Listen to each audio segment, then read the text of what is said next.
Yeah, she. I almost regret discovering that was a true story. I'm glad we're talking about the real all important stories. Yeah, Yeah. see, I never want to be smutty on this show. Never want to just talk about absolute shit. But here we are, literally. Unwaved Network presents. This is Houston Controls. Take it, Rebecca. And we are good to go. Rambles N Records. Yo. No. Yo. Welcome to another episode. Yeah, man. How Another are week. you? I'm alright, mate, yeah. It's hot. It's Is it? really hot. Like, What have you genuinely, what we got here? Hang on. What we got? No, don't tell me it's 19 degrees. No, hang on, I'm not having that. Wait. Yeah, it's 20 degrees. It's hot, man. It's quite humid here as well. So it's been 36 degrees today. Wow. You know, over there, I know it's like 40 degrees, but it's different, you see. We get the real muggy sort of heat, and they get the real, like, breezy sort of ice-cold heat. Yeah, Something no, like that. not at all. We're going to be talking about festivals today. The year in terms of festivals is reaching its peak now. Yeah, so I was at a festival in Agrigento, Sicily. So, yeah, I'm going to be talking through what that experience was like and some of the music I heard there. Awesome. Yeah, man. Let's get into it. Rambles N Records. So, yeah, Yeah. this weekend I was at FestiValle. Called that because it's a festival in the Valley of the Temples, which is a area where they have a load of Greek temples. Yeah, See what they did there. like, but it's really cool, small independent music festival. I guess kind of with a predominant jazz theme, but world music, some electronic music, some psychedelic music. Some folk, yeah. things like that. Yeah, man. I've always wanted to go to Yeah. Sicily, but that it looked like the landscapes and stuff looked really cool. No, it was really nice. It was, like, the location was amazing. Yeah, obviously it was stunning. So it's quite a new festival. It's in its 5th year, but it's really cool. I think it's one of the smaller festivals I've been to.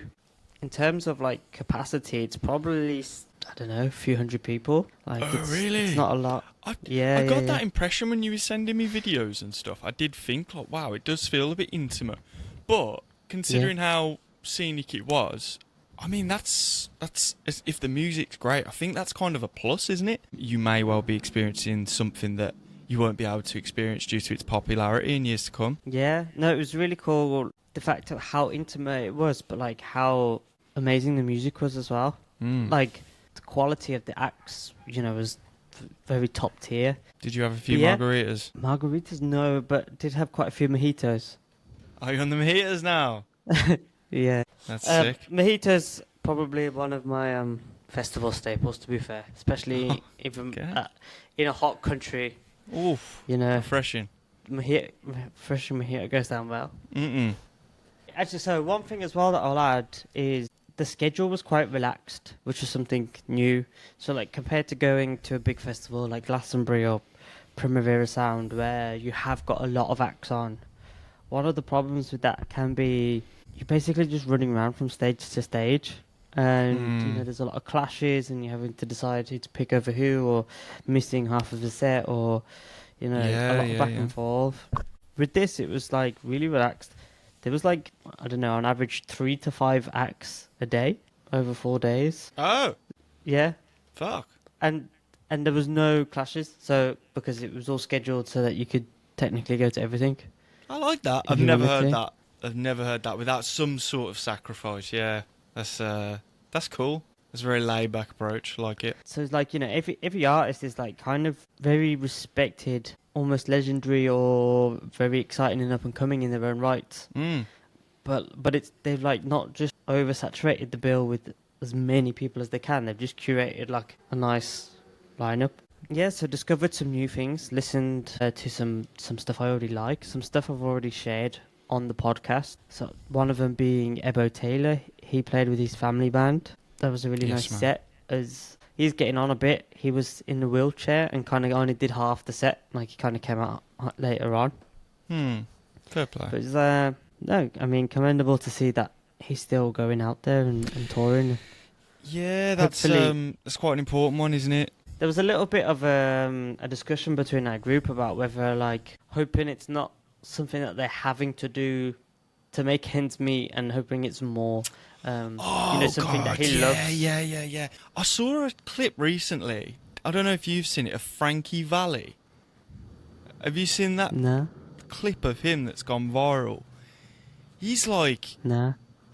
90 something now, and he's clearly miming, and he's up on stage, and he just looks like he's like really saying, like, at one point that it pans to him and he just looks confused, like he doesn't know where he is, and he's just there just with the microphone in his face, like just this pan face, and he's just, even if he does say he wants to do it, I think eventually someone's got to step in and say, look, we can't do this.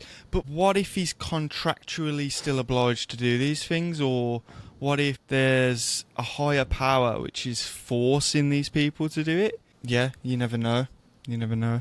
But I mean, like, at least in this case, he's there with his whole family, so he has his family band, so it's all like his sons basically. Oh, well, that's And different. His son ain't gonna do. Yeah, that's fair. Fair enough. Yeah, Fair and enough. his son is kind of like leading. One of the sons is kind of leading everything, and he's like doing the main vocals. And then like Ebo will come on and sing some of the songs as well a bit later on. So it doesn't seem too intense. I think you've caught a very special sort of performance there. No, it's really nice, and it sounded great. Awesome. Another one that we've mentioned on the show before is the Belgian electronic jazz group ECHT. ECHT, yeah. Yeah, they were incredible. They Cool, man. Yeah, it's my first time seeing them. They were actually one of the reasons I discovered the festival in the first place, because I saw that they were on the bill after listening to them. Man, and they lived up to all expectations. Like, they sounded incredible. It was like, how are they even making some of those sounds? Like, everything is played on instruments. I don't know, like So electronic like MIDI pads and stuff like that. No, bass guitar, drum kit, Oh, keyboard. right. The majority of it seems like it was played on cymbals and drums. Like, I imagine that there was some processing of the sounds, perhaps. Might have engineered the sound in a way to come out and sound a bit more electronic, It's commendable though, because they're playing something that they maybe could get away with not playing. Yeah, ECHT. I remember that song that we put on last time, and I do remember thinking that it would be good to see live. So, ECHT, hit us up. Yeah. So. Yeah, no, they were one of my highlights of the festival. Yeah. And then but from yeah. the ones you showed me, man, like I was really into Parbleu. Yeah, Parbleu. Parbleu. Yeah, I Parbleu. that was Parbleu? yeah, they're like a French Italian. I think they're based in Naples. Let's go. Yeah, they were a lot of fun. They played on the last night. I just danced the whole time. It was great. Yeah, I really liked that. The instruments in it just sounded great. Very upbeat and dance orientated, isn't it? So that's cool. Yeah, I'd love to pick up a record or two of theirs. Yeah, Bit the album like- art was cool as well. Particularly Yeah. nice. I liked it. Yeah. It was cool. No, but if I ever start playing out or DJing, that would definitely be Billy's hot mix. Nah, it'd be on my cold mix. Ah, right. Lukewarm mix. Yeah, lukewarm mix. What'll be on the hot mix? I don't know. It's something like Earth, Wind and Fire. But That's cold the as first well. thing that come up into my head for some reason was Akon Locked Up. yeah. Could do. Yeah. For Karen's 50th. Yeah. Which Anyway, Karen? the other Parbleu song, because there was two you sent me. There was, I'm going to fucking butcher this now. So there was Pere du Perdu. Yeah. Pere du Perdu. That was the latest release, 2024. That was pretty cool. But what I preferred was the other one you sent me, which was one released in 2020 called Pas de Saints or Paradis. Party. Yeah. Something Pas like that. de Saints or Paradis. My French pronunciation's probably got to be up there as one of the ones that are the worst for Oh. European languages. Yeah, forgive us. forgive us. But that one, we'll put the covers up as we're talking, just as like sort of audio description, because we can't speak. But that one, I preferred. I thought that was really, really good tune. Yeah, I'm really Yeah. digging the first one I sent you. I think it encapsulates their overall sound a bit more. Yeah. No, I like them. I could definitely see them at a festival in, They're Agrigento. touring a lot at the moment, but I think mostly in Italy. Rambles N Records. Yeah, so one set which was quite special was the opening set. And this is one that I haven't shown you yet, so we can maybe listen to one of these songs. Yeah, man, let's get into it. So the opening set of the weekend was by an Italian jazz bassist and composer called Rosa Brunello, and played in the temple site. So this is one of the sunset shows that they had, which takes place, during sunset. So you're here surrounded by the temples, the sun's going down. I think I did actually send you a video on the night of the drummer doing a solo. Yeah. And I remember that being really close as well. You practically touch him. Yeah. Not that you would. Just sort of stroke his face. I just went over and stroked his arms. Like, You're doing a great job. I might message him on Instagram and apologise. I would, mate. Had too many mojitos. Sick. But That's yeah, cool. no, it was like, it was definitely jazz, like the set, but it was still quite contemporary, modern jazz. Like, Yeah. it wasn't quite as contemporary as ECHT, maybe, with the full like electronic kind of sound. So she released an album in May, Mm-hmm. and all the songs on there are quite different and kind of show you a different perspective of what they're doing, and it maybe is a bit more experimental in some of the areas they're exploring. Almost maybe sounds a bit improvised. So in the end, the song I'm going to show you is actually one from the previous album in 2022, which maybe just seemed to provide a fuller picture within the scope of a single song. Hell yeah. Let's get it on, man. So cool. So this is Habibi Baby by Rosa Brunello. 3, 2, 1. Rambles N Records. Damn. That was really nice. I really like that. I love the horns. really I cool, love the isn't it? drums. The dub sort of drums just Mhm. made it sound really cool. How many drummers were there? 1. That's quite, yeah. Because I really liked with that particular song, like, I didn't know whether it was like rim shots or the bongos or whatever else is going on, but I think he had something on his kit actually. just like a Like, little, it seems like you could imitate that, so, you're on the ride and then you just give those little, like, Just, drums, yeah, whether did it's like a bongo, did it, like, yeah.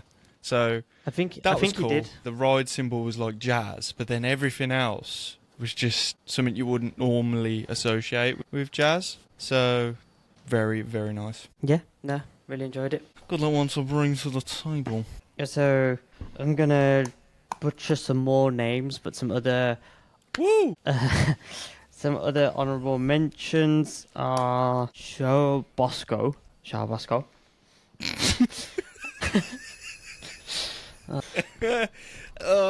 Okay, yeah. I need Nailed to it. learn more languages. Right, so Nailed it. he's quite big in Brazil. He was new to me, but he was really cool. Well, honourable mentions are Richard Barnett and Alfredo Rodriguez trio played a set. Nailed it. Yeah, that one was not too bad. Kassa Overall set was enjoyable. At one Yes. point, there was all the band were on percussion. So he's a drummer, rapper, and he had a band with him. And like the percussionist was running around doing all sorts of crazy stuff, and really high energy set. It was really fun. I like Kassa Overall. I listened to his album Go Get Ice Cream and Listen to Jazz. Yeah. He's working with some interesting artists as well. I think he's been featured on the Danny Brown track or vice versa. Ah, cool. Yeah. It's very smooth, very laid back, just kind of overall quite cool to listen Hey, to. So. I didn't mean to do that as well. Kassa, overall, very good. I think he really liked curtains. Who? Kassa? Yeah, Kassa Your Overall. boy Kassa? Why was the curtains everywhere? Was he draped in them? No, I think it was just rhyming with curtains a lot. Really? Something about curtains. Curtains, shirtons, Mertens. Got my top from Yeah. Burton's. Oh, they don't do Exactly. Burton's there. They're not going to do Burton. No, well, he's from the US, so I'm not sure. Maybe Didn't they get have his top from some. Burton's. No, I don't know what else And- rhymes with curtains. it's okay. We can come back to it. It's some homework for you. Can we do it now? Then no. I want to do it now. Also, Moodymann played. Yeah, so he's like a house and techno producer from Detroit in the 90s. So he did the DJ set. Surprised me a little bit. I think he played a bit of Led Zeppelin and some rock tracks in there. And he also closed the set with Bon Jovi. What song? No, Living I'm on a a Prayer. cowboy. Hey, what was it? Living on a Prayer, of course. Yeah. Okay. Yeah, it was just like a very typical kind of like closing song for a pub. What was your reaction to that? Did you look I at the was like, boys and you were like, oh? Or did you look at the boys and you were like, what the fuck? Yeah, the second one. What the fuck? Yeah, I'd be like, and considering what you've experienced up until that point. But it made it all the more better because it was like the least expected. Not and he expecting. seemed quite proud to show the crowd that he was playing records. A few times through his set, he'd be like, "I'd like y'all to know I'm playing records." Just keeps pointing to them. This is it. No, I'll be doing the same. I'd be like, records, vinyl. Especially considering our podcast, we're a big fan of that. Moodymann, hit us up. Yeah. Moodymann hit us up, yeah. I'm going to give an honourable mention to a band called Il Mago Del Gelato, an Italian jazz band. Yeah. They get the honourable mention for the best name. Translates roughly to the ice cream wizard. Nice. Okay. And, And then obviously Kassa Overall, you got the ice cream album that I listened to. There's a lot of ice cream references. Maybe that was on purpose. Anyway, finally, Good enough. last one I'm going to mention is Altin Gün. Oh, they were sick. I enjoyed Yeah. them. Yeah. Okay. Yeah, they're really cool. They're like kind of Anatolian psychedelic rock, pop. I don't know. I guess a bit dancey as well. Desert stoner rock. I was getting Yeah, vibes well, of. different songs. Yeah, have different vibes. Yeah. Some of them Well, are. maybe that was it because I was listening to Rakia Sukataman. Yeah. That's a cool song. I That was put very. that on the playlist. Yeah, we'll put that on the playlist. I enjoyed that one. Very heavy. Nice. They play like some. I mean, they have electric guitars and drums and stuff like more Western instruments, but they also play like traditional Turkish instruments as well. Yeah, the vocals sounded very much like what you'd assume to be traditional Turkish folk music. Yeah, Yeah, but then exactly. It had So they this have sort that. of modern twist. Yeah, exactly. And there were points where it kind of reminded me of like King Gizzard and the Lizard Wizard, or like that kind of. Yeah. That particular song that we'll put on the playlist was from their album Ask, released in 2023 on Glitterbeat Records. Yeah. Okay. No, I think that's. I just wanted to add. It was really nice to be at this kind of small, intimate festival vibe. You can tell it's organised by someone who's passionate about music, and I think that really made a difference. And I think everyone there was kind of really into it, so it was really cool. And it was typically, normally when I've been to festivals before, I've been to bigger festivals, which have always been very fun.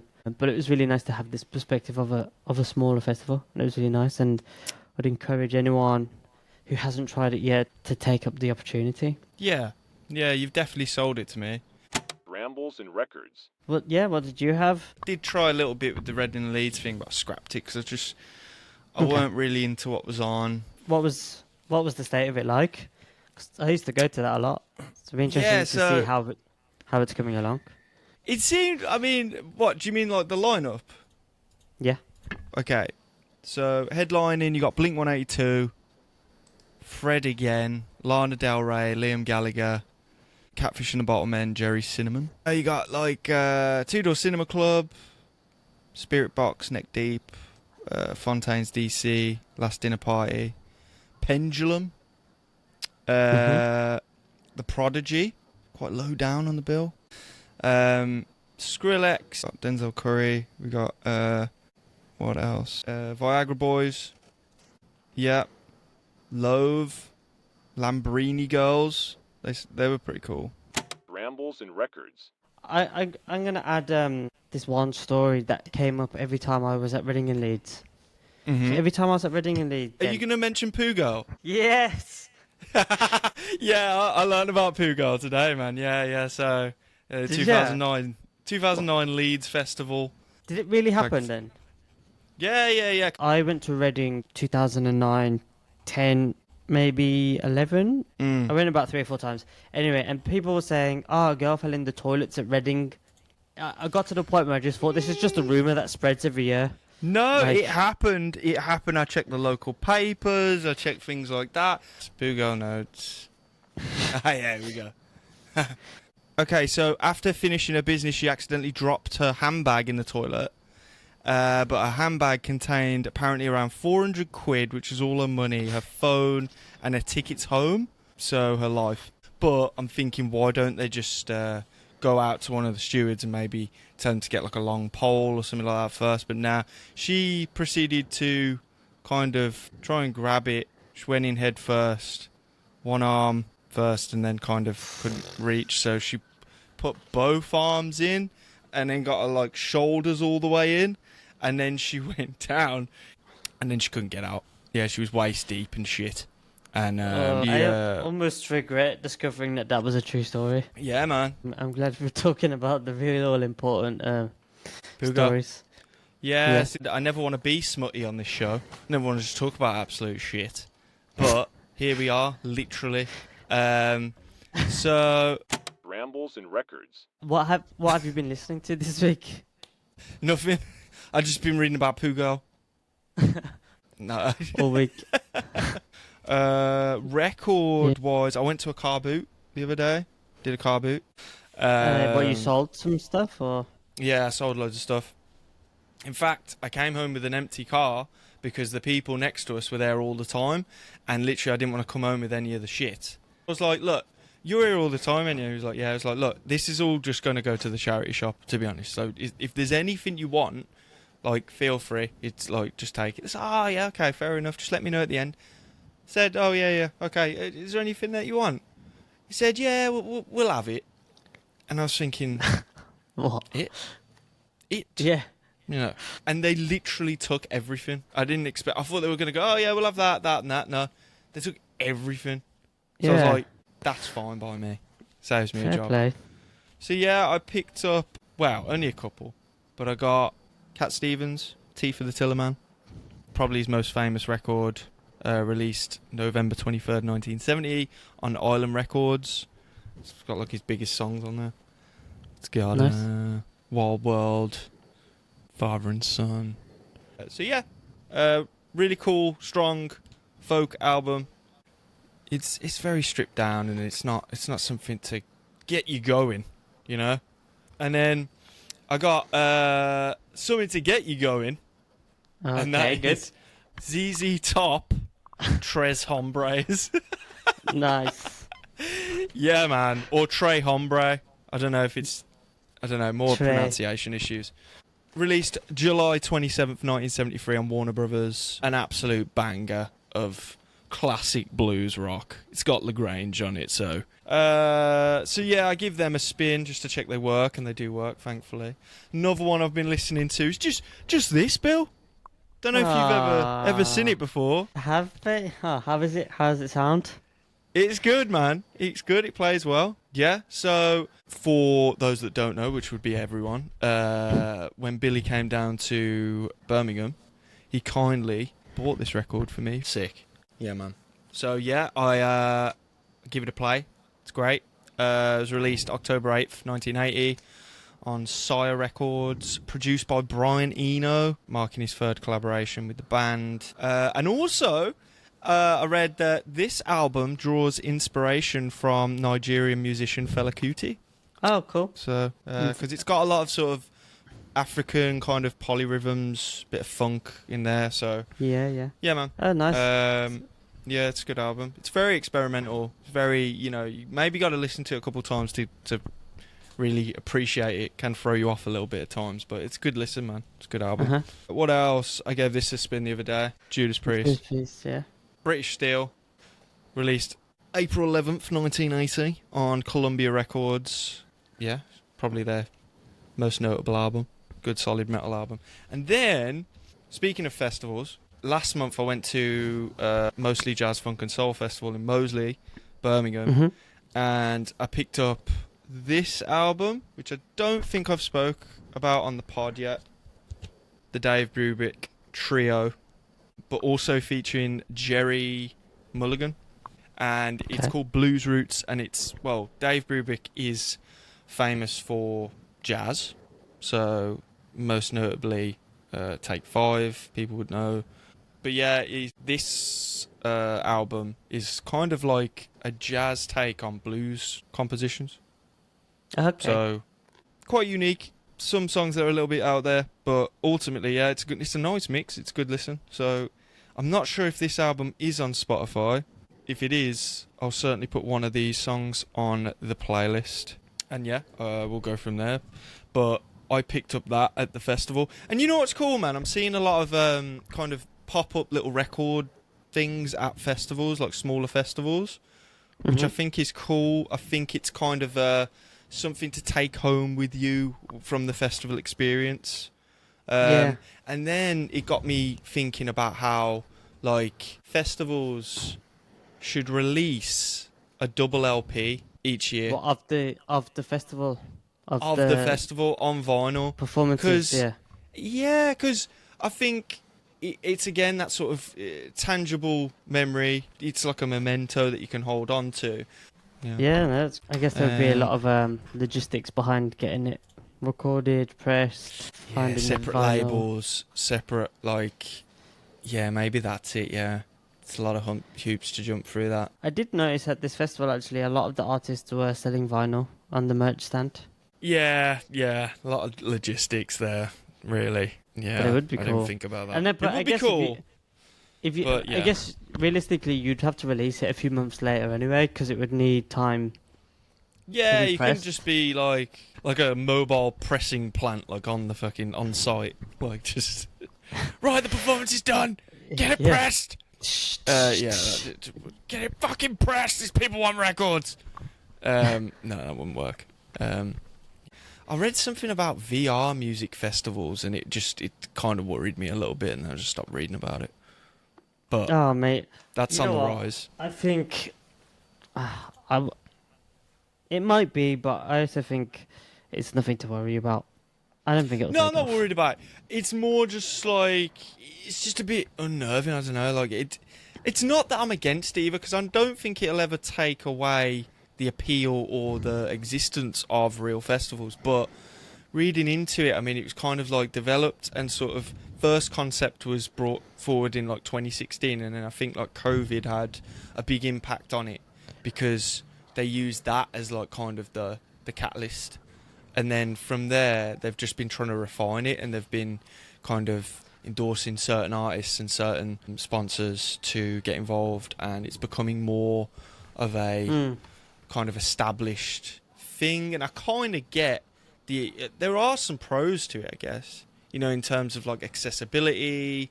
You know, if you're from a country where you wouldn't normally be able to access or see a live experience of your favourite artists, and doing that might get you closer there. Like, I kind of get that. It's safer. It offers kind of, you know, more cost efficiency. It's got less of an environmental carbon footprint.